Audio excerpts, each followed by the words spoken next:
Hola, yo soy Jessica Mejía y este video resumen corresponde a la clase del 2 de mayo del 2022, la Unión Europea en las relaciones internacionales, los debates para su análisis. En este texto escrito por Esther Barbé, la política exterior es analizada como un juego entre estados, Unión Europea y sistema internacional, es decir, la UE y el sistema internacional son interdependientes. El capítulo incluye los debates que permiten entender por qué la política exterior entra a formar parte del proceso de integración europea. El proceso de integración europea constituye un subsistema internacional único, en el que se solapa un proceso de transferencia de soberanía de los estados hacia una autoridad central.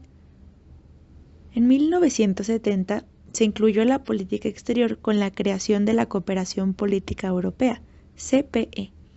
Así, se empezó a posicionar a las relaciones internacionales, yendo más allá de su lógica intraeuropea. Así se establece política exterior y de seguridad común, el PESC, y de la política europea de defensa, PESD, que sientan las bases jurídicas para la conformación de un actor internacional.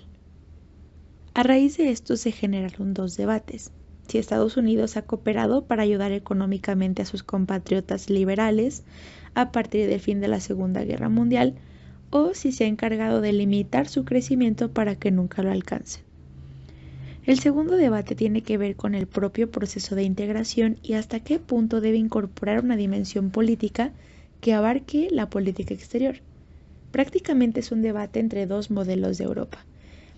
La primera es una Europa limitada a ámbitos económicos por su mercado único, y la segunda es una Europa con dimensión social y política. Esto nos lleva a otro debate, el intergubernamentalismo. Este es institucionalizado en el Tratado de Lisboa. Consiste en dotar a la UE de instituciones centrales con mayores poderes, pero también significa una barrera de protección de la soberanía de los estados en materia de diplomacia y defensa para evitar la bruselización. Los países a favor están obviamente Reino Unido y Dinamarca.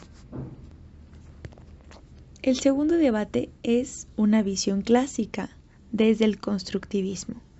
Es un proceso de europeización por parte de las élites, sean estos diplomáticos, funcionarios nacionales, que interactúan en las instituciones europeas, y también es parte la influencia mutua entre representantes nacionales y órganos europeos. La UE como actor internacional tiene tres aproximaciones. La primera es la perspectiva teórica, que nos dice el realismo, que no permite reconocer a la UE como un actor internacional, pues estos solo pueden ser estados. Luego, el reconocimiento jurídico y social. La UE carece de reconocimiento de su identidad internacional, es decir, los demás actores no reconocen a la UE como un actor que pueda formular una política exterior. Y la tercera es complejo sistema de política exterior. Existen dos dimensiones de política exterior de la UE, la dimensión intergubernamental que ya habíamos mencionado y la comunitaria. El sectorialismo interviene mucho en la formulación de una política exterior, coherente y coordinada en todos los temas y áreas como medio ambiente, comercio, regulación financiera, derechos humanos, ayuda al desarrollo, etc. Pero, brincando a otro tema, algo muy cierto es que la UE es difícil de considerar como una potencia debido a la falta de capacidad militar. Por eso se crea el concepto de una diferente, la potencia civil. En el mundo de la Guerra Fría, la potencia civil asentó la noción de una potencia cuya racionalidad está ligada a su identidad, y de ella se deriva un comportamiento basado en perseguir la remodelación del contexto internacional para que el objetivo sea la paz, sin utilizar instrumentos militares, sino diplomáticos. Así se ha fabricado la noción de Europa como una potencia normativa, ética o civilizadora, force for good. Esto se definiría gracias a su contexto histórico, pues la UE promueve la difusión internacional de valores universales, tales como el desarrollo humano, la sostenibilidad ambiental o la protección de los derechos humanos, y estos objetivos son el centro de sus relaciones internacionales.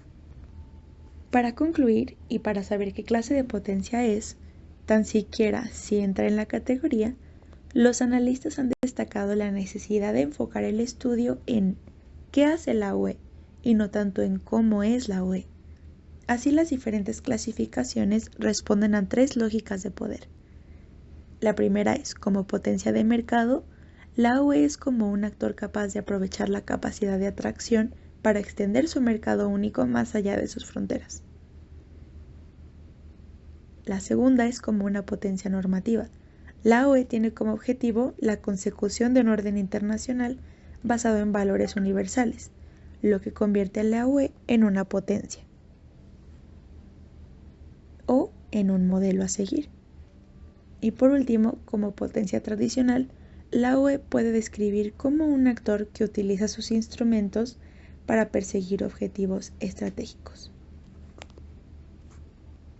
En resumen, la UE como potencia exige un instrumento de análisis complejo, ya que su comportamiento reúne a la vez y en su grado caracteres de potencia normativa, de mercado y tradicional.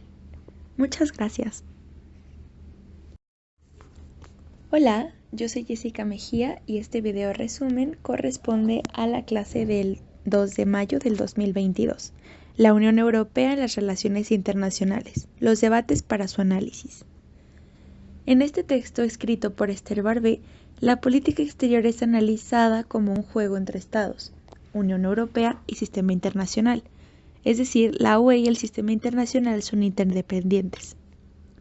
El capítulo incluye los debates que permiten entender por qué la política exterior entra a formar parte del proceso de integración europea. El proceso de integración europea constituye un subsistema internacional único, en el que se solapa un proceso de transferencia de soberanía de los estados hacia una autoridad central. En 1970 se incluyó la política exterior con la creación de la Cooperación Política Europea, CPE. Así se empezó a posicionar a las relaciones internacionales, yendo más allá de su lógica intraeuropea.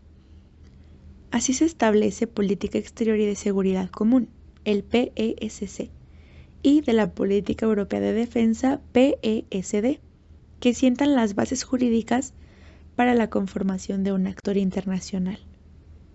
A raíz de esto se generaron dos debates: si Estados Unidos ha cooperado para ayudar económicamente a sus compatriotas liberales a partir del fin de la Segunda Guerra Mundial, o si se ha encargado de limitar su crecimiento para que nunca lo alcancen. El segundo debate tiene que ver con el propio proceso de integración y hasta qué punto debe incorporar una dimensión política que abarque la política exterior. Prácticamente es un debate entre dos modelos de Europa. La primera es una Europa limitada a ámbitos económicos por su mercado único, y la segunda es una Europa con dimensión social y política. Esto nos lleva a otro debate, el intergubernamentalismo. Este es institucionalizado en el Tratado de Lisboa. Consiste en dotar a la UE de instituciones centrales con mayores poderes, pero también significa una barrera de protección de la soberanía de los estados en materia de diplomacia y defensa para evitar la bruselización. Los países a favor están obviamente Reino Unido y Dinamarca. El segundo debate es una visión clásica desde el constructivismo. Es un proceso de europeización por parte de las élites, sean estos diplomáticos, funcionarios nacionales, que interactúan en las instituciones europeas, y también es parte la influencia mutua entre representantes nacionales y órganos europeos. La UE como actor internacional tiene tres aproximaciones.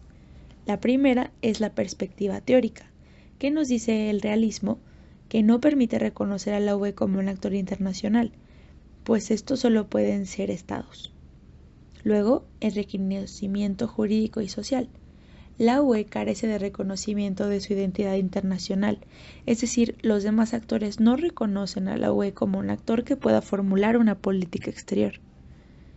Y la tercera es complejo sistema de política exterior. Existen dos dimensiones de política exterior de la UE, la dimensión intergubernamental que ya habíamos mencionado y la comunitaria. El sectorialismo interviene mucho en la formulación de una política exterior, coherente y coordinada en todos los temas y áreas como medio ambiente, comercio, regulación financiera, derechos humanos, ayuda al desarrollo, etc. Pero, brincando a otro tema, algo muy cierto es que la UE es difícil de considerar como una potencia debido a la falta de capacidad militar. Por eso se crea el concepto de una diferente, la potencia civil.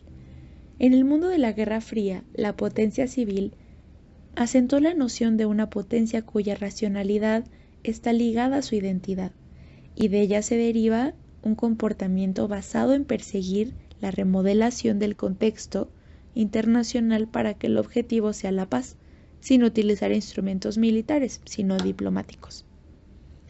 Así se ha fabricado la noción de Europa como una potencia normativa, ética o civilizadora, force for good. Esto se definiría gracias a su contexto histórico, pues la UE promueve la difusión internacional de valores universales, tales como el desarrollo humano, la sostenibilidad ambiental o la protección de los derechos humanos, y estos objetivos son el centro de sus relaciones internacionales. Para concluir, y para saber qué clase de potencia es, tan siquiera si entra en la categoría, los analistas han destacado la necesidad de enfocar el estudio en ¿qué hace la UE